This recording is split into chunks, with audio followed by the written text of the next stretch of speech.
ನಮಸ್ತೆ ವೀಕ್ಷಕರೇ, ಶುಭೋದಯ. ಜಾತಕ ಫಲ ಕಾರ್ಯಕ್ರಮಕ್ಕೆ ಸ್ವಾಗತ.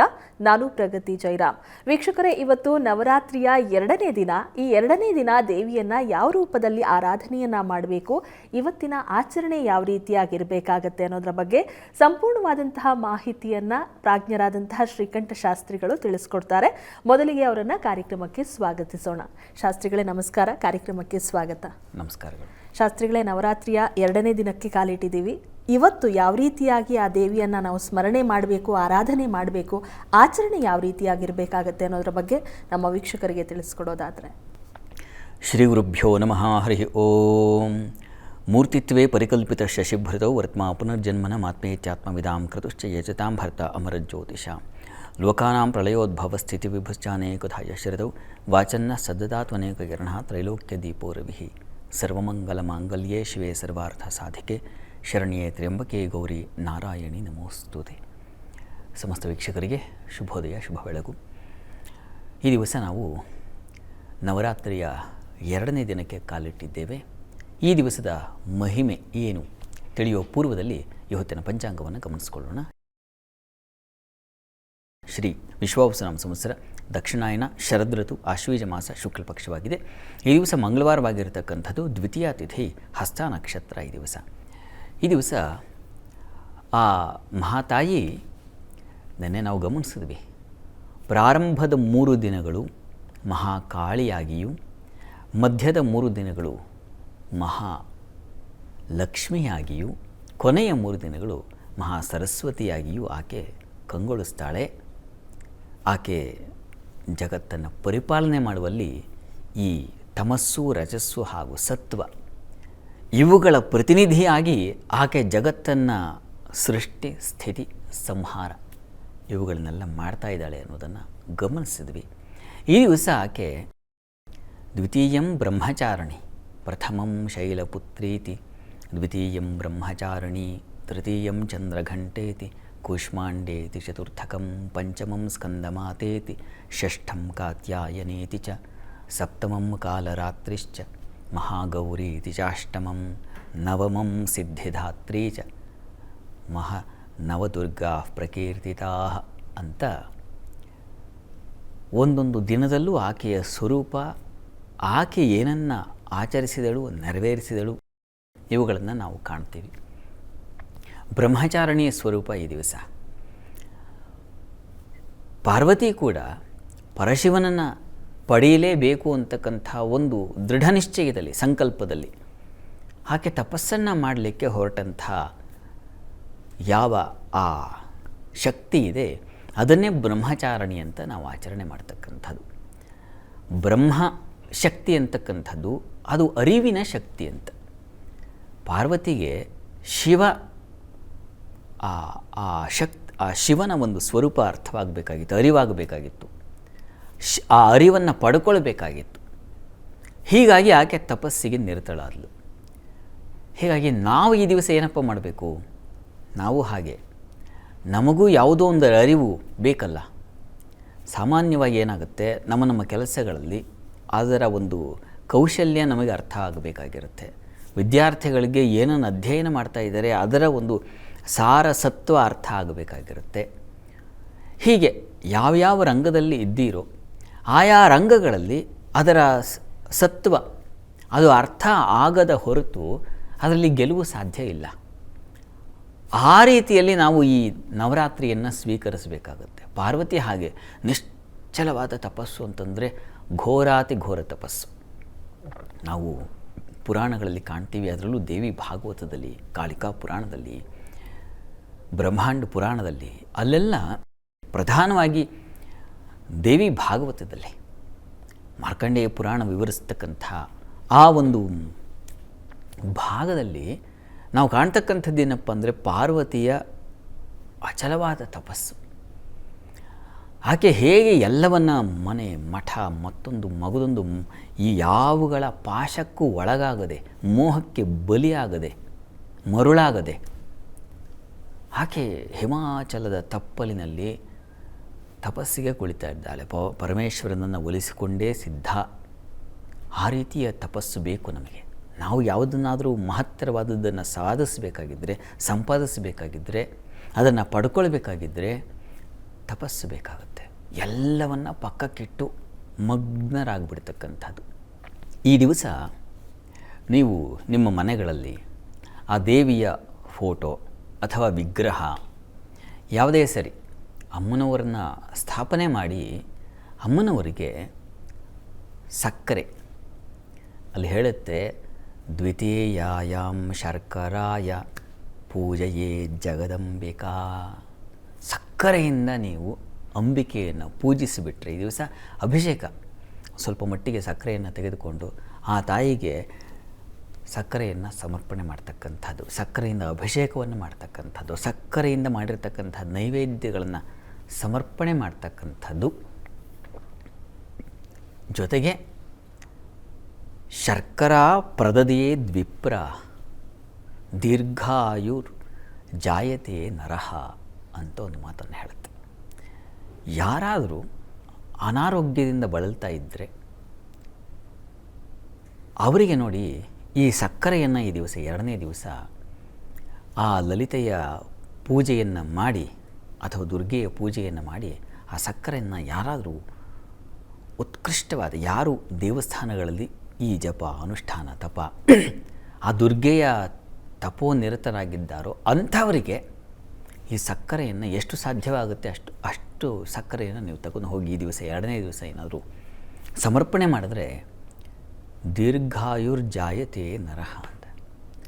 ಏನಾದರೂ ರೋಗದಿಂದ ಬಳಲ್ತಾ ಇದ್ದರೆ ಅದು ನಿವಾರಣೆಯಾಗಿ ದೀರ್ಘಾಯಸ್ಸು ಬಂದುಬಿಡುತ್ತೆ. ಯಾರು ಪಾಪ ತುಂಬ ಕಷ್ಟದಲ್ಲಿರ್ತೀರಲ್ಲ, ನೀವು ಹಾಸ್ಪಿಟಲೆಲ್ಲ ಒದ್ದಾಡ್ತಿರ್ತಾರೆ, ರೋಗ ಸಹಿಸ್ಕೊಳ್ಳೋಕ್ಕಾಗಲ್ಲ. ಎಷ್ಟೋ ಜನರ ಮನೆಗಳಲ್ಲಿ ಹೀಗಿದೆ.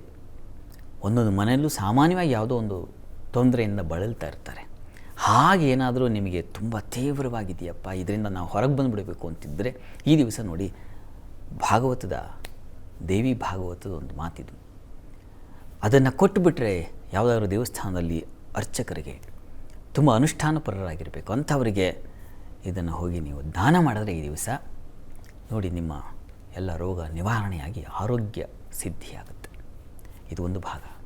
ಎರಡನೇ ಭಾಗ, ಎರಡನೆಯದ್ದು, ಯಾವುದಾದ್ರೂ ಒಂದು ವಿದ್ಯೆ ನಿಮ್ಮ ವಶವಾಗಬೇಕು ಅಂತಿದ್ದರೆ, ನೀವು ಅದರಲ್ಲಿ ಪ್ರಸಿದ್ಧರಾಗಬೇಕು ಅಂತಿದ್ದರೆ, ಅದು ಕರತಲಾಮಲಕವಾಗಬೇಕು ಅಂತಿದ್ದರೆ, ಕರತಲಾಮಲಕ ಅಂತಂದರೆ ಕೈನಲ್ಲಿ ನೆಲ್ಲಿಕಾಯಿ ಇಟ್ಟುಬಿಟ್ರೆ ಹೇಗೆ ಎಲ್ಲ ಕಂಡುಬಿಡುತ್ತೋ, ಕಣ್ಣಿಗೆ ಸಂಪೂರ್ಣವಾಗಿ ಅದರ ದರ್ಶನವಾಗುತ್ತೋ ಆ ರೀತಿಯಲ್ಲಿ ಯಾವುದೇ ವಿದ್ಯೆ ನಿಮ್ಮ ತಲೆಗೆ ಬಂದುಬಿಡಬೇಕು.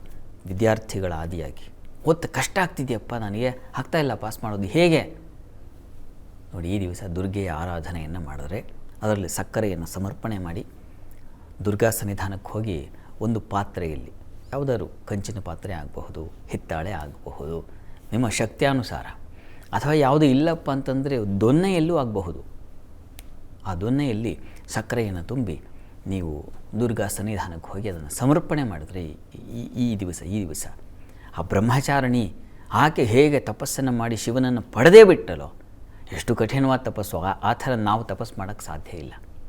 ಹೀಗಾಗಿ ಈ ದಿವಸ ಯಾರಾದರೂ ಸಕ್ಕರೆಯನ್ನು ತಗೊಂಡು ಹೋಗಿ ಅಮ್ಮನವ್ರ ಸನ್ನಿಧಾನದಲ್ಲಿ ನಿಂತು, ಅಮ್ಮ ನನ್ನ ಕೈಲಿ ಇನ್ನಷ್ಟು ಕಷ್ಟಪಡೋಕ್ಕಾಗಲ್ಲ ನನಗೆ, ಯಾಕೆಂತಂದರೆ ನೀನು ಉತ್ತುಂಗದಲ್ಲಿದ್ದೀಯ, ಮೇರು ಸ್ತರದಲ್ಲಿದ್ದೀಯ, ನಾನು ತುಂಬ ಕೆಳಗಡೆ ಇದೆ, ತುಂಬ ಬಲಹೀನ, ಯಾವುದರಲ್ಲಿ ತಪಸ್ಸು ಮಾಡೋದ್ರಲ್ಲೇ ನಾನು ಬಲಹೀನ, ದುರ್ಬಲ, ಹೀಗಾಗಿ ನಿನ್ನ ಅನುಗ್ರಹ ಬೇಕು ನನಗೆ, ನಾನು ಈ ವಿದ್ಯೆಯನ್ನು ಪಡಲಿಕ್ಕೆ, ನಾನು ಈ ವ್ಯಾಪಾರದಲ್ಲಿ ಗೆಲ್ಲಲಿಕ್ಕೆ, ನಾನು ಈ ಯಾವುದೋ ಒಂದು ವ್ಯವಹಾರಕ್ಕೆ ಕೈ ಹಾಕಿದ್ದೇನೆ ಅದರಲ್ಲಿ ಜಯವನ್ನು ಸಾಧಿಸಲಿಕ್ಕೆ, ನಾನು ಯಾವುದೋ ಕೋರ್ಟು ಕಚೇರಿ ಮತ್ತೊಂದು ಕಷ್ಟಪಡ್ತಾ ಇದ್ದೀನಿ, ಅದರಲ್ಲಿ ಗೆಲುವು ಸಿಗಬೇಕು, ಅದರ ಅರಿವಾಗಬೇಕು ನನಗೆ. ಈ ರೀತಿಯ ಸಂಕಲ್ಪ ಮಾಡಿ ತಾವು ಹತ್ತಿರದಲ್ಲಿರ್ತಕ್ಕಂಥ ಯಾವುದೇ ದುರ್ಗಾ ಸನ್ನಿಧಾನಗಳಲ್ಲಿ ಈ ರೀತಿಯ ಒಂದು ಪ್ರಾರ್ಥನೆಯನ್ನು ಸಲ್ಲಿಸಿಬಿಟ್ರೆ ಅದು ನಿಮ್ಮ ವಶವಾಗಿ ಬಿಡುತ್ತೆ, ಅದು ನಿಮಗೆ ದಕ್ಕಿಬಿಡುತ್ತೆ. ಅದನ್ನು ಸೂಚಿಸ್ತಾ ಇದೆ ಈ ಬ್ರಹ್ಮಚಾರಿಣಿ ಅಂತಕ್ಕಂಥದ್ದು. ಹೀಗಾಗಿ ಈ ದಿವಸ ತಾವು ಸಾಧ್ಯವಾದರೆ ನಿಮ್ಮ ಮನೆಯಲ್ಲೂ ಮಾಡಬಹುದು. ನಾನಾಗಲೇ ಹೇಳಿದ ಹಾಗೆ ಒಂದು ಪುಟ್ಟ ವಿಗ್ರಹ ಇಟ್ಟುಕೊಂಡು ಆ ಜಗದಂಬೆಗೆ ಸಕ್ಕರೆಯನ್ನು ಅಭಿಷೇಕವನ್ನು ಮಾಡಿ ಅದನ್ನೇ ಪ್ರಸಾದ ಕೊನೆಯಲ್ಲಿ ತಗೊಳ್ತಕ್ಕಂಥದ್ದು. ಈ ರೀತಿಯಲ್ಲಿ ಜಗದಂಬೆಯನ್ನು ಪೂಜಿಸಿದ್ದೇ ಆದರೆ ಈ ದಿವಸ ನಿಮಗೆ ಇದು ಲಭ್ಯವಾಗುತ್ತೆ. ಯಾವ ಕೋರಿಕೆಯಿಂದ? ಬ್ರಹ್ಮಚಾರಣಿ ಅಂತಂದರೆ ಬ್ರಹ್ಮವಿದ್ಯೆ, ಅದು ಪರಮೇಶ್ವರನ. ಶಿವ ಅಂತಂದರೆ ವಸ್ತುತಃ ಮಂಗಳ ವಸ್ತು. ಎಲ್ಲಿದೆ? ಆನಂದದಲ್ಲಿದೆ ಆ ಮಂಗಲತೆ ಅಂತಕ್ಕಂಥದ್ದು. ಆ ಆನಂದ ಅಂತಕ್ಕಂಥದ್ದು ಪರಮಾನಂದ, ಬ್ರಹ್ಮಾನಂದ ಅಂತೀವಲ್ಲ, ಅದು ಪಾರ್ವತಿಗೆ ಸಿಕ್ಕಿದ ದಿವಸ. ಈ ಕಾರಣಕ್ಕಾಗಿ ಆಕೆಯನ್ನು ದ್ವಿತೀಯಂ ಬ್ರಹ್ಮಚಾರಿಣಿ ಅಂತ ಕರೀತಕ್ಕಂಥದ್ದು. ನಿಮಗೆ ಅಂಥದ್ದೊಂದು ಆನಂದ ವಿದ್ಯೆಯಲ್ಲಿದೆಯೋ, ವ್ಯವಹಾರದಲ್ಲಿದೆಯೋ, ಅಥವಾ ಇನ್ಯಾವುದೋ ಉದ್ಯೋಗದಲ್ಲಿದೆಯೋ, ನೀವು ಕಂಡುಕೋಬೇಕು. ಅಂಥ ಒಂದು ಸಿದ್ಧಿಗಾಗಿ, ಅದನ್ನು ಪಡೀಲಿಕ್ಕಾಗಿ ಈ ದಿವಸ ಈ ತಾಯಿಯ ಆರಾಧನೆಯನ್ನು ಮಾಡ್ತಕ್ಕಂಥ ಕ್ರಮ ಬೆಳೆದಿದೆ. ಹೀಗಾಗಿ ಈ ದಿವಸ ತಾವು ಈ ಬ್ರಹ್ಮಚಾರಿಣಿಯ ಸ್ವರೂಪದಲ್ಲಿ ತಾಯಿಯನ್ನು ಹೀಗೆ ಆರಾಧಿಸಬಹುದು. ಇದನ್ನು ಮಾಡಿ. ಇದರ ನಂತರದಲ್ಲಿ ಮುಖ್ಯವಾದ ಒಂದು ವಿಚಾರ ಅಂದರೆ, ಈ ದಿವಸ ಅಮ್ಮನವರ ಯಾವ ಸ್ತೋತ್ರವನ್ನು ಹೇಳಿಕೊಳ್ಬಹುದು ಅಂತಂದರೆ, ಭಗವತ್ಪಾದರು ವಿರಚನೆ ಮಾಡಿರ್ತಕ್ಕಂಥ ಭವಾನಿ ಅಷ್ಟಕ, ಅದರಲ್ಲಿ ಬರ್ತದೆ, ನ ಜಾನಾಮಿ ದಾನಂ ನ ಚ ಧ್ಯಾನ ಯೋಗಂ ನ ಜಾನಾಮಿ ತಂತ್ರಂ ನ ಚ ಧ್ಯಾನ ಸ್ತೋತ್ರಂ. ನ ಜಾನಾಮಿ ದಾನಂ, ನನಗೆ ದಾನ ಮಾಡೋದು ಯಾವುದು ಅಂತಲೂ ಗೊತ್ತಿಲ್ಲ. ನ ಧ್ಯಾನ ಯೋಗಂ, ಧ್ಯಾನ ಮಾಡೋದು ಹೇಗೆ, ಯೋಗ ಮಾಡೋದು ಹೇಗೆ. ನೀನು ಯೋಗಿನಿ ಆಗಿದೆಯಲ್ಲ, ಈಗ ತಪಸ್ವಿನಿ ಆಗಿದೆಯಲ್ಲ, ಆ ರೀತಿಯಲ್ಲಿ ನನಗೆ ಯಾವುದೂ ಗೊತ್ತಿಲ್ಲ, ಯೋಗ ಮಾಡ್ತಕ್ಕಂಥದ್ದು ಗೊತ್ತಿಲ್ಲ. ಮತ್ತು ಏನು ಗೊತ್ತಿದೆ? ಏನೂ ಗೊತ್ತಿಲ್ಲ ನನಗೆ. ಸ್ತೋತ್ರ, ಮಂತ್ರ, ತಂತ್ರ, ನ ಜಾನಾಮಿ ತಂತ್ರಂ ನ ಚ ಧ್ಯಾನ ಸ್ತೋತ್ರಂ, ಯಾವುದೂ ಗೊತ್ತಿಲ್ಲ ನನಗೆ. ಮುಗ್ಧನಾಗಿ ನಿನ್ನ ಸ್ಮರಣೆ, ಈ ಥರ ನನಗೆ ಗೊತ್ತಿಲ್ಲ ಅಂತಕ್ಕಂಥದ್ದನ್ನೇ ನಿನ್ನ ಮುಂದೆ ವಿವರಿಸ್ತಕ್ಕಂಥ ಅಷ್ಟು ಶಕ್ತಿ ಇದೆ ಅಷ್ಟೇ ನನಗೆ. ಹೀಗಾಗಿ ನಿನ್ನಲ್ಲಿ ಭಿನ್ನವಿಸ್ತಾ ಇದ್ದೀನಿ. ನನ್ನನ್ನು ಕಾಪಾಡು, ಪೊರೆ, ನನ್ನ ಯಾವ ಗುರಿ ಇದೆಯೋ ಆ ಗುರಿಯ ಕಡೆಗೆ ಸಾಗಿಸು ನನ್ನ ಅಂತ ಪ್ರಾರ್ಥನೆ ಮಾಡ್ತಕ್ಕಂಥ ಒಂದು ವಿಶಿಷ್ಟ ಸ್ತುತಿ. ಇದನ್ನು ಕೇಳಿ, ತುಂಬ ಚೆನ್ನಾಗಿದೆ. ಇದನ್ನು ಹೇಳ್ಕೊಳ್ಳಿ, ಕೇಳಿಸ್ಕೊಳ್ಳಿ. ಅದರಿಂದ ಆ ತಾಯಿಯ ಅನುಗ್ರಹ ನಿಶ್ಚಯವಾಗಿ ಉಂಟಾಗುತ್ತೆ. ಶಾಸ್ತ್ರಿಗಳ ಈ ದಿನ 12 ರಾಶಿಗಳ ಫಲಾಫಲ ಯಾವ ರೀತಿಯಾಗಿದೆ? 12 ರಾಶಿಗಳ ಫಲಾಫಲ ತಿಳಿಯುವ ಮುನ್ನ ಈ ಹೊತ್ತಿನ ಗ್ರಹಸ್ಥಿತಿಯನ್ನು ಗಮನಿಸ್ಕೊಳ್ಳೋದಾದರೆ, ಮಿಥುನ ರಾಶಿಯಲ್ಲಿ ಗುರು ಇರ್ತಕ್ಕಂಥದ್ದು. ಇನ್ನು ಶುಕ್ರ ಹಾಗೂ ಕೇತುಗಳ ಯುತಿಯನ್ನು ನೋಡ್ತಾ ಇದ್ದೀವಿ ಸಿಂಹರಾಶಿಯಲ್ಲಿ. ಇನ್ನು ರವಿ, ಬುಧ ಹಾಗೂ ಚಂದ್ರ ಈ 3 ಗ್ರಹಗಳನ್ನು ಕನ್ಯಾ ರಾಶಿಯಲ್ಲಿ ಗಮನಿಸ್ತಾ ಇದ್ದೀವಿ. ಕುಜ ಇರತಕ್ಕಂಥದ್ದು ತುಲಾ ರಾಶಿಯಲ್ಲಿ. ಮಾಂದಿ ಉದಯಾಗಿದೆ, ಅದು ಧನು ರಾಶಿಯಲ್ಲಿ. ಇನ್ನು ರಾಹು, ಶನೈಶ್ಚರರು ಕುಂಭ ಮೀನುಗಳಲ್ಲಿದ್ದಾರೆ. ಹೀಗಿರುವಾಗ 12 ರಾಶಿಗಳ ಫಲಾಫಲ ತಿಳಿತಾ ಹೋಗೋಣ. ಮೊದಲಿಗೆ ಮೇಷರಾಶಿ. ಮೇಷರಾಶಿಯವರಿಗೆ ನೋಡಿ, ಈ ದಿವಸ ನಿಮ್ಮ ರಾಶಿಯಿಂದ ಭಾಗ್ಯದಲ್ಲಿ ಮಾಂದಿ ಉದಯಾಗಿದೆ. ಹೀಗಾಗಿ ಸ್ವಲ್ಪ ಧರ್ಮ ಕಾರ್ಯಗಳು, ದೇವರ ಪೂಜೆ ಪುನಸ್ಕಾರ ಇಂಥವುಗಳಲ್ಲಿ ಅಡ್ಡಿ ಬರ್ತದೆ. ಮಾಡಬೇಕು ಅನ್ನೋ ಮನಸ್ಸಿರ್ತದೆ, ಪೂಜೆ ಮಾಡಬೇಕು, ಈ ದಿವಸ ನವರಾತ್ರಿ ನಾನೇನೋ ಉಪವಾಸ ಮಾಡಬೇಕು, ಮತ್ತೊಂದು ಈ ರೀತಿಯ ಆಲೋಚನೆ ಇರ್ತದೆ. ಆದರೆ ಅದಕ್ಕೆ ಸಾಧ್ಯವಾಗದೆ ಹೋಗ್ಬಿಡ್ತದೆ. ಯಾವುದೋ ಅಶುಚಿ, ಮೈಲಿಗೆ, ಇನ್ನೇನೋ ಈ ರೀತಿಯಲ್ಲಿ ಆಗುವ ಸಾಧ್ಯತೆ ಹೆಚ್ಚಾಗಿದೆ. ಇದಕ್ಕೆ ಏನು, ತೀರಾ ಅಶೌಚ ಬಂದರೆ ಏನೂ ಮಾಡಲಿಕ್ಕಾಗಲ್ಲ. ಹೀಗಾಗಿ ಕಂಗಾಲಾಗಬೇಡಿ. ಆ ಥರದ್ದು. ಮತ್ತು ಇನ್ನೊಂದು ಏನು ಗೊತ್ತಾ, ವಿಘ್ನಗಳು ಬರೋ ಸಾಧ್ಯ. ಧರ್ಮ ಕಾರ್ಯಗಳಿಗೆ ವಿಘ್ನಗಳು ಸೂಚಿಸ್ತಾ ಇದೆಯಲ್ಲ, ಈ ಕಾರಣದಿಂದಾಗಿ ಗಣಪತಿ ಪ್ರಾರ್ಥನೆ ಮಾಡಿಕೊಳ್ಳಿ. ಯಾವುದೇ ಪೂಜೆಗೂ ಮುನ್ನ, ತಾಯಿ ಪೂಜೆಗೂ ಮುನ್ನ ಗಣಪತಿ ಪೂಜೆ ಹೇಳಿದೆ. ಹೀಗಾಗಿ ಗಣಪತಿ ಆರಾಧನೆ ಮಾಡಿ, ಗಣಪತಿ ಸನ್ನಿಧಾನಕ್ಕೆ ಹೋಗಿ ಗರಿಕೆ ಸಮರ್ಪಣೆ ಮಾಡಿ. ಅಷ್ಟು ಮಟ್ಟಿಗಿನ ತೊಡಕು ನಿವಾರಣೆಯಾಗುತ್ತೆ. ಉಳಿದ ಹಾಗೆ ಈ ದಿವಸ ಸ್ತ್ರೀಯರಿಗೆ ಸ್ವಲ್ಪ ಕ್ಲಿಷ್ಟ ವಾತಾವರಣ, ಕೆಲಸದ ಹೊರೆ ಜಾಸ್ತಿ ಆಗುತ್ತೆ. ಮತ್ತು ಕುಟುಂಬದಲ್ಲಿ ಸ್ವಲ್ಪ ಅಸಮಾಧಾನದ ವಾತಾವರಣ, ಬಂಧುಗಳು, ಸ್ನೇಹಿತರು ಇಂಥ ವಿಚಾರಗಳು ಸ್ವಲ್ಪ ಮನಸ್ಸಿಗೆ ಪೆಟ್ಟಾಗುವ ಸಾಧ್ಯತೆ. ಅವರಿಂದ ಏನೋ ಘರ್ಷಣೆ, ವಾದ, ಚರ್ಚೆ, ಇವುಗಳಲ್ಲಿ ಸೋಲು ಈ ರೀತಿಯಲ್ಲಿದೆ. ಹೀಗಾಗಿ ಆ ಚರ್ಚೆಗಳಲ್ಲಿ ಭಾಗವಹಿಸದೇ ಇರೋದು ಬಹಳ ಒಳ್ಳೆಯದು ಈ ದಿವಸ. ನೀವಾಯಿತು, ನಿಮ್ಮ ಕೆಲಸ ಆಯಿತು ಮಾಡ್ಕೊಂಡಿದ್ರೆ ಬಹಳ ಒಳ್ಳೆಯದು ಈ ದಿವಸ. ಕೆಲಸ ಕಾರ್ಯಗಳಲ್ಲಿ ಸ್ವಲ್ಪ ಪರಿಶ್ರಮವೇ ಇದೆ ಈ ದಿವಸ. ಹೀಗಾಗಿ ಪ್ರಾರ್ಥನೆಗೆ ದುರ್ಗೆಯ ಆರಾಧನೆಯನ್ನೇ ಮಾಡಿ, ದುರ್ಗಾ ಸ್ತುತಿಯನ್ನು ಹೇಳ್ಕೊಳ್ಳಿ. ನಾ ಹೇಳಿದ್ನಲ್ಲ, ಭವಾನಿ ಅಷ್ಟಕ ಹೇಳ್ಕೊಳ್ಳಿ. ವೃಷಭ ರಾಶಿಯವರಿಗೆ ದಿವಸ ನೋಡಿ, ನಿಮ್ಮ ರಾಶಿಯಿಂದ ಅಷ್ಟಮದಲ್ಲಿ ಮಾಂದಿ ಉದಯ ಆದರೆ, ಅಷ್ಟಮ ತುಂಬ ಕಷ್ಟ ಸ್ಥಾನ. ಹೀಗಾಗಿ ನಷ್ಟವನ್ನು, ಕಷ್ಟವನ್ನು, ದುಃಖವನ್ನು ತಂದುಕೊಡ್ತಕ್ಕಂಥದ್ದಾಗಿದೆ. ಹೀಗಾಗಿ ದುಃಖದಿಂದ ಪಾರಾಗಬೇಕಾಗಿದ್ದರೆ ದುರ್ಗಾ ಆರಾಧನೆ ಬಹಳ ಮುಖ್ಯ. ತಾವು ಕೂಡ ತಪ್ಪದೆ ಈ ದಿವಸ ನೋಡಿ, ವೃಷಭ ರಾಶಿಯವರು ಬಿಳಿ ಹೂವುಗಳನ್ನು ಈ ದಿವಸ ಜಗದಂಬೆಗೆ, ದುರ್ಗಾ ಸನ್ನಿಧಾನಕ್ಕೆ ಸಮರ್ಪಣೆ ಮಾಡಿದರೆ ನಿಮ್ಮ ಇಷ್ಟಾರ್ಥ ಸಿದ್ಧಿಯಾಗುತ್ತೆ. ಪ್ರಯತ್ನ ಮಾಡಿ. ಇನ್ನು ಕೆಲಸ ಕಾರ್ಯಗಳಲ್ಲೆಲ್ಲ ತುಂಬ ಚೆನ್ನಾಗಿದೆ. ವೃತ್ತಿಯಲ್ಲಿ ಹೆಚ್ಚಿನ ಅನುಕೂಲ ಕಾಣಲಿಕ್ಕೆ ಅವಕಾಶ ಇದೆ ಈ ದಿವಸ. ಮಕ್ಕಳ ವಿಚಾರದ ಸ್ವಲ್ಪ ಕಿರಿಕಿರಿ ಉಂಟಾಗಬಹುದು. ಹೀಗಾಗಿ ಸ್ವಲ್ಪ ತಾಳ್ಮೆ ಬೇಕು. ಇನ್ನು ದಿವಸ ಮನಸ್ಸು ಕೂಡ ಸ್ವಲ್ಪ ಗೊಂದಲದ ಸ್ಥಿತಿಯಲ್ಲಿರ್ತದೆ. ದ್ವಂದ್ವತೆ ಅಂತೀವಲ್ಲ, ಯಾವುದೋ ಡಿಸಿಷನ್ಸ್ ತೊಗೊಳಕ್ಕಾಗಲ್ಲ. ಸ್ವಲ್ಪ ಡೈಲಮದಲ್ಲಿರ್ತೀರ. ಹೀಗಾಗಿ ಇದರ ನಿವಾರಣೆಗೆ, ಆ ದ್ವಂದ್ವತೆ ನಿವಾರಣೆಗೆ ದುರ್ಗಾ ಪ್ರಾರ್ಥನೆ ಮಾಡಿ, ಬಿಳಿ ಹೂಗಳನ್ನು ಸಮರ್ಪಣೆ ಮಾಡಿ, ಇದು ನಿಮಗೆ ಒಂದು ರಕ್ಷಣೆಯಾಗುತ್ತೆ. ಇನ್ನು ಮಿಥುನ ರಾಶಿ. ಮಿಥುನ ರಾಶಿಯವರಿಗೆ ಈ ದಿವಸ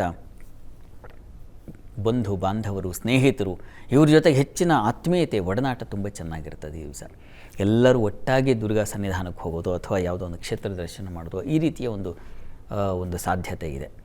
ಇನ್ನು ಈ ದಿವಸ ಕೆಲಸ ಕಾರ್ಯಗಳದ್ದು ಅಷ್ಟೇ ತುಂಬ ಚೆನ್ನಾಗಿದೆ. ಹೆಚ್ಚಿನ ಬಲ, ಹಿರಿಯರಿಂದ ಸಹಕಾರ ಸಿಗ್ತಕ್ಕಂಥದ್ದು, ಉತ್ತಮ ಮಾರ್ಗದರ್ಶನ ಆಗ್ತಕ್ಕಂಥದ್ದು, ಈ ರೀತಿಯಲ್ಲಿ ತುಂಬ ಚೆನ್ನಾಗಿದೆ.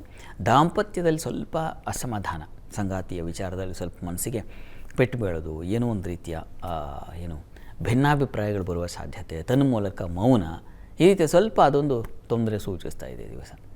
ಅದರ ನಿವಾರಣೆಗೆ ಶಿವಶಕ್ತಿಯರ ಆರಾಧನೆ ಮಾಡಿ. ಪಾರ್ವತಿ ಪರಮೇಶ್ವರನ ಸ್ಮರಿಸಿದ್ರೆ ಹೇಗೆ ಆ ಪಾರ್ವತಿ ಬ್ರಹ್ಮಚಾರಿ ತಪಸ್ಸನ್ನು ಮಾಡಿ ಶಿವನನ್ನು ಪಡೆದಳೋ, ಆ ರೀತಿಯಲ್ಲಿ ನಾವು ಕಲಹವಾದಾಗ ಮೌನ, ಅಲ್ಲೇ ಒಂದು ತಪಸ್ಸಿರ್ತದೆ ಮೌನದಲ್ಲಿ, ಅದರಿಂದ ಉಂಟಾಗುತ್ತೆ ಅನುಕೂಲ. ಇನ್ನು ಕರ್ಕಟಕ ರಾಶಿ. ಕರ್ಕಟಕ ರಾಶಿಯವರು ಈ ದಿವಸ ರಾಷ್ಟ್ರಾಧಿಪತಿ ತೃತೀಯದಲ್ಲಿದ್ದಾನೆ. ಹೀಗಾಗಿ ಸಹೋದರರು, ಸೇವಕರು ಇಂಥವರಿಂದ ಹೆಚ್ಚಿನ ಸಹಕಾರ ಇದೆ ಈ ದಿವಸ. ಕೆಲಸ ಕಾರ್ಯಗಳು, ಮನೆ ಕೆಲಸವು ಮತ್ತೊಂದು ಅದಕ್ಕೆ ಸಪೋರ್ಟ್ ಸಿಗುತ್ತೆ, ಸಹಕಾರ ಸಿಗುತ್ತೆ. ಈ ದಿವಸ ಸಂಗಾತಿಯಲ್ಲೂ ಒಂದು ಸಾಮರಸ್ಯದ ಭಾವನೆ ಇದೆ, ಅನ್ಯೋನ್ಯತೆ ಇದೆ. ಕೆಲಸ ಕಾರ್ಯಗಳಲ್ಲೂ ಅಷ್ಟೇ ಅನುಕೂಲದ ವಾತಾವರಣ ಸೂಚಿಸ್ತಾ ಇದೆ. ಪ್ರಯಾಣದಲ್ಲಿ ಸ್ವಲ್ಪ ಹುಷಾರಾಗಿರಿ ಈ ದಿವಸ. ಸ್ವಲ್ಪ ಸಾಲದ ಸಂದರ್ಭ ಇದೆ, ಸೂಚಿಸ್ತಾ ಇದೆ. ಹೀಗಾಗಿ ಸಾಲ ವಿಚಾರದಲ್ಲಿ ಬಹಳ ಜಾಗ್ರತೆ ಇರಲಿ. ಅದರಿಂದ ತೊಡಕು, ತೊಂದರೆ, ಮತ್ತೊಂದು ಇನ್ನೇನೋ ಕಲಹ, ಘರ್ಷಣೆ, ಈ ಥರದ ಸಾಧ್ಯತೆ ಇದೆ. ಹೀಗಾಗಿ ಆ ವಿಚಾರದಲ್ಲಿ ಬಹಳ ಎಚ್ಚರಿಕೆ ಬೇಕು. ಈ ದಿವಸ ನರಸಿಂಹ ಪ್ರಾರ್ಥನೆ ಮಾಡಿ, ದುರ್ಗಾ ಪ್ರಾರ್ಥನೆಯ ಜೊತೆಗೆ. ಇನ್ನು ಸಿಂಹರಾಶಿ.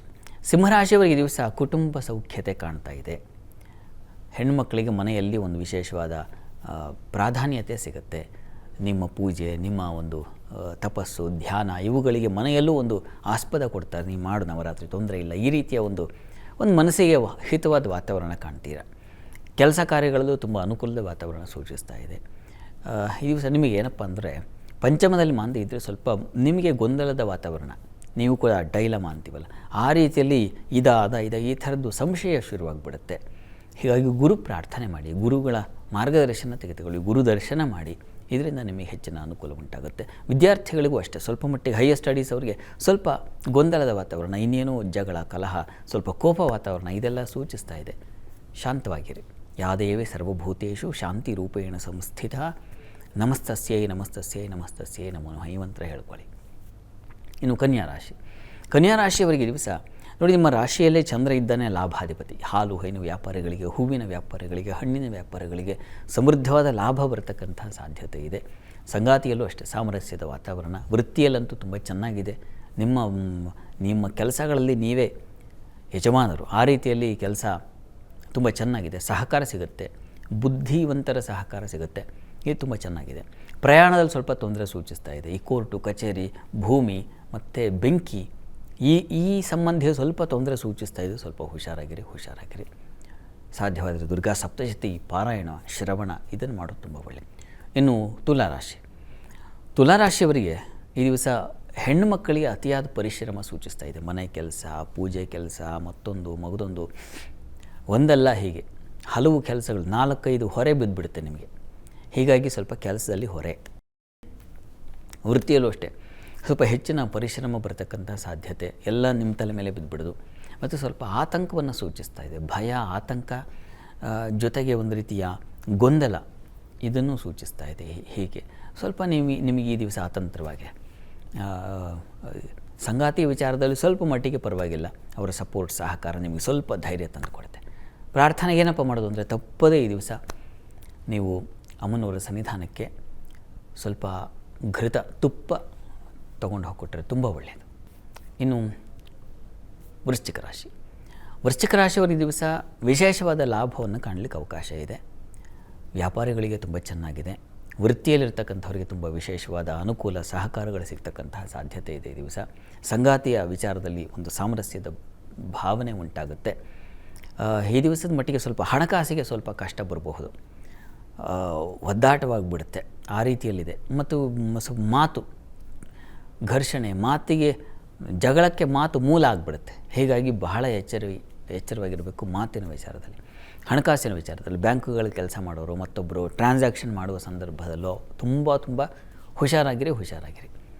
ಇನ್ನು ಇದು ಕುಟುಂಬ ಘರ್ಷಣೆಗಳನ್ನು ಸೂಚಿಸ್ತಾ ಇದೆ. ಮನೆಯಲ್ಲೂ ಸ್ವಲ್ಪ ಅಸಮಾಧಾನದ ವಾತಾವರಣ ಸೂಚಿಸ್ತಾ ಇದೆ. ಇದಕ್ಕೆ ಏನಪ್ಪ, ಯಾದೇವಿ ಸರ್ವಭೂತೇಷು ಲಕ್ಷ್ಮೀ ರೂಪೇಣ ಸಂಸ್ಥಿತ ನಮಸ್ತಸ್ಯೈ ನಮಸ್ತಸ್ಯೈ ನಮಸ್ತಸ್ಯೈ ನಮೋ ನಮಃ. ಇದನ್ನು ಹೇಳ್ಕೊಳ್ಳಿ, ತುಂಬ ಅನುಕೂಲ ಆಗುತ್ತೆ. ಇನ್ನು ಧನುರಾಶಿಯವರಿಗೆ ದಿವಸ ಕೆಲಸ ಕಾರ್ಯಗಳಲ್ಲಿ ತುಂಬ ವಿಶೇಷವಾದ ಅನುಕೂಲ. ಹಿರಿಯರ ಸಹಕಾರ, ದೊಡ್ಡವರ ಸಹಕಾರ ಇದೆಲ್ಲ ತುಂಬ ಚೆನ್ನಾಗಿದೆ. ಸ್ನೇಹಿತರಿಂದ ಉಪಕಾರವಾಗುತ್ತೆ ಈ ದಿವಸ. ಸಂಗಾತಿಯಲ್ಲಿ ತುಂಬ ಅನುಕೂಲದ ಅನ್ಯೋನ್ಯತೆ, ತುಂಬ ಹೆಚ್ಚಿನ ಸಾಮರಸ್ಯದ ಬದುಕು ತುಂಬ ಕಾಣಲಿಕ್ಕೆ ಅವಕಾಶ ಇದೆ ಈ ದಿವಸ. ಆದರೆ ಆರೋಗ್ಯದ ಮಟ್ಟಿಗೆ ಸ್ವಲ್ಪ ಕ್ಷೀಣವಾಗಿದೆ. ಹೀಗಾಗಿ ತಪ್ಪದೇ ನಮ್ಮ ಪ್ರಾರಂಭದಲ್ಲಿ ಹೇಳಿದ್ನಲ್ಲ, ಸಕ್ಕರೆಯನ್ನು ತೊಗೊಂಡು ಹೋಗಿ ದಿವಸ ದುರ್ಗಾ ಸನ್ನಿಧಾನ ಕೊಡಿ, ತುಂಬ ಅನುಕೂಲ ಆಗುತ್ತೆ. ಮಕರ ರಾಶಿಯವರಿಗೆ ದಿವಸ ಕೆಲಸ ಕಾರ್ಯಗಳಲ್ಲಿ ತುಂಬ ತೊಡಕನ್ನು ಸೂಚಿಸ್ತಾ ಇದೆ. ಹೆಚ್ಚಿನ ಹೊರೆ ಆಗ್ತಕ್ಕಂತಹ ಸಾಧ್ಯತೆ, ಕೆಲಸದಲ್ಲಿ ಅತಂತ್ರ ಸ್ಥಿತಿ, ನಷ್ಟತೆ ಇದನ್ನೆಲ್ಲ ಸೂಚಿಸ್ತಾ ಇದೆ. ಮತ್ತು ಅಲ್ಲಿ ಸಹೋದ್ಯೋಗಿಗಳ ಜೊತೆಗೆ ಏನೋ ಕಲಹ, ಘರ್ಷಣೆ ಈ ಥರದ್ದಿದೆ. ಮತ್ತು ಅಲೆದಾಟ, ವ್ಯಯ, ಕಾಲಿಗೆ ಪೆಟ್ಟಾಗ್ತಕ್ಕಂಥ ಸಾಧ್ಯತೆ, ಜೊತೆಗೆ ತುಂಬ ಆತ್ಮೀಯರು, ತುಂಬ ಹಿತವಾದವರು ಅವರಿಂದ ದೂರ ಆಗಿಬಿಡ್ತಕ್ಕಂಥದ್ದು ಸ್ವಲ್ಪ ತೊಂದರೆ ಇದೆ. ಆದರೆ ದೈವಾನುಕೂಲ ಇದೆ. ದೈವ ಸಹಾಯದಿಂದ ತೊಡಕಿನಿಂದ ಹೊರಗೆ ಬರುವ ದಾರಿ ಗೊತ್ತಾಗುತ್ತೆ ನಿಮಗೆ. ಒಬ್ಬ ಒಳ್ಳೆಯ ಬುದ್ಧಿವಂತರು, ಜಾಣರ ಒಂದು ಉಪದೇಶ ಸಿಗುತ್ತೆ ಈ ದಿವಸ. ಹೀಗಾಗಿ ಪಾರಾಗಿಬಿಡ್ತೀರ, ಯೋಚನೆ ಮಾಡಬೇಡಿ. ನೀವು ಕೂಡ ದುರ್ಗಾ ಸನ್ನಿಧಾನಕ್ಕೆ ಬಿಳಿ ಹೂಗಳನ್ನು ಸಮರ್ಪಣೆ ಮಾಡಿ, ತುಂಬ ಅನುಕೂಲ ಆಗುತ್ತೆ. ಇನ್ನು ಕುಂಭರಾಶಿಯವರಿಗೆ ದಿವಸ ವೃತ್ತಿಯಲ್ಲಿ ಬಹಳ ವಿಶೇಷವಾದ ಅನುಕೂಲಗಳನ್ನು ಕಾಣಲಿಕ್ಕೆ ಅವಕಾಶ ಇದೆ. ಈ ದಿವಸ ವಿದೇಶ ವಹಿವಾಟಿನ ಲಾಭ ಕಾಣಬಹುದು. ವ್ಯಾಪಾರದಲ್ಲೂ ತುಂಬ ಉತ್ಕೃಷ್ಟತೆ ಇದೆ. ಹಾಲು ಹೈನು ವ್ಯಾಪಾರಿಗಳಿಗೆ ತುಂಬ ಚೆನ್ನಾಗಿದೆ. ಸ್ವಲ್ಪ ನಷ್ಟವೂ ಇದೆ. ಕಷ್ಟದಲ್ಲಿ ನೀವು ಲಾಭ ಮಾಡ್ತಕ್ಕಂಥದ್ದಾಗುತ್ತೆ. ಎಷ್ಟು ಪರಿಪಾಟ್ಲು ಪಟ್ಟಣಪ್ಪ ಇದಕ್ಕೋಸ್ಕರ ಆ ಥರ ಆಗಿಬಿಡುತ್ತೆ. ಆ ರೀತಿಯಲ್ಲಿದೆ. ಹೆಣ್ಣುಮಕ್ಕಳಿಗೆ ಸ್ವಲ್ಪ ದುಃಖದ ವಾತಾವರಣ ಸೂಚಿಸ್ತಾ ಇದೆ. ದುಃಖ ನಿವಾರಣೆಗೆ ದುರ್ಗಾ ಪ್ರಾರ್ಥನೆ ಮಾಡಿ, ದುರ್ಗಾ ಸನ್ನಿಧಾನಕ್ಕೆ ಹೋಗಿ ಬನ್ನಿ. ದುರ್ಗಾ ಸನ್ನಿಧಾನದಲ್ಲಿ ಒಂದು ಅಷ್ಟೋತ್ತರ ಸೇವೆ ಮಾಡಿಸಿ, ತುಂಬ ಸಹಾಯವಾಗುತ್ತೆ. ಇನ್ನು ಮೀನರಾಶಿಯವರಿಗೆ ದಿವಸ ಕೆಲಸ ಕಾರ್ಯಗಳಲ್ಲಿ ತುಂಬ ತೊಡಕು, ವಿಘ್ನಗಳು, ಗೊಂದಲದ ವಾತಾವರಣ ಇರ್ತದೆ. ಯಾವ ಕೆಲಸ ಮಾಡಿದೆ, ಯಾವ ಕೆಲಸ ಬಿಟ್ಟೆ ನಿಮಗೆ ಅರ್ಥ ಆಗೋದಿಲ್ಲ, ಕೆಲಸವೇ ಅರ್ಥ ಆಗಿರೋಲ್ಲ. ಆ ರೀತಿಯಲ್ಲಿ ಅರಿವಿನ ಶೂನ್ಯತೆ ಅಂತೀವಿ. ಹಾಗಾಗಿಬಿಡೋ ಸಾಧ್ಯತೆ ಇರೋದು ಈ ದಿವಸ. ಎಚ್ಚರವಾಗಿರಿ. ಈ ದಿವಸ ಸ್ನೇಹಿತರಿಂದ ಸಹಕಾರ ಇದೆ. ಸಹೋದ್ಯೋಗಿಗಳ ಸಹಕಾರ ಸ್ವಲ್ಪ ಮಟ್ಟಿಗೆ ಸಿಗುತ್ತೆ. ಅವರು ಮಾರ್ಗದರ್ಶನ ಗೈಡ್ ಮಾಡ್ತಾರೆ ಈ ದಿವಸ. ದಾಂಪತ್ಯದಲ್ಲಿ ಅನ್ಯೋನ್ಯತೆ, ಸಾಮರಸ್ಯ ಅದು ಒಂದು ರೀತಿಯಲ್ಲಿ ಅನುಕೂಲವಾಗಿದೆ. ಈ ದಿವಸ ಕೆಲಸ ಕಾರ್ಯಗಳ ಈ ತೊಡಕಿನ ನಿವಾರಣೆಗೆ ಯಾದೇವಿ ಸರ್ವಭೂತೇಷು ವೃತ್ತಿ ರೂಪೇಣ ಸಂಸ್ಥಿತ ನಮಸ್ತಸ್ಯೈ ನಮಸ್ತಸ್ಯೈ ನಮಸ್ತಸ್ಯೈ ನಮೋ ನಮಃ. ಈ ಮಂತ್ರ ಹೇಳ್ಕೊಳ್ಳಿ, ತುಂಬ ಅನುಕೂಲ ಆಗುತ್ತೆ. ಈ ದಿವಸ 12 ರಾಶಿಗಳವರು, ರಾಶಿ ಗೊತ್ತಿಲ್ಲ ಅಂತಕ್ಕಂಥವ್ರು ಹೇಳ್ಬಹುದಾದ ಮಂತ್ರ ಗಮನಿಸಿ. ಓಂ ತಪಸ್ವಿನ್ಯೈ ನಮಃ. ಈ ಮಂತ್ರ ಹೇಳ್ಕೊಳ್ಳಿ, ಅನುಕೂಲ ಆಗುತ್ತೆ. ಸರಿ ಶಾಸ್ತ್ರಿಗಳ, ಇವತ್ತಿನ ಸಂಚಿಕೆಯಲ್ಲಿ ಈ ದಿನದ ವಿಶೇಷತೆಯ ಜೊತೆಗೆ 12 ರಾಶಿಗಳ ಫಲಾಫಲದ ಬಗ್ಗೆ ಮಾಹಿತಿಯನ್ನು ತಿಳಿಸ್ಕೊಟ್ರಿ. ಧನ್ಯವಾದಗಳು. ಸರ್ವೇ ಜನಾಃ ಸುಖಿನೋ ಭವಂತು, ಸಮಸ್ತ ಸನ್ಮಂಗಳಾನಿ ಭವಂತು. ಎಲ್ಲರಿಗೂ ಶುಭವಾಗಲಿ. ವೀಕ್ಷಕರೇ, ಇದಾಗಿತ್ತು ಇವತ್ತಿನ ಜಾತಕ ಫಲ ಕಾರ್ಯಕ್ರಮ. ನೇರ, ದಿಟ್ಟ, ನಿರಂತರ ಸುದ್ದಿಗಾಗಿ ನೋಡ್ತಾ ಇರಿ ಏಷ್ಯಾನೆಟ್ ಸುವರ್ಣ ನ್ಯೂಸ್.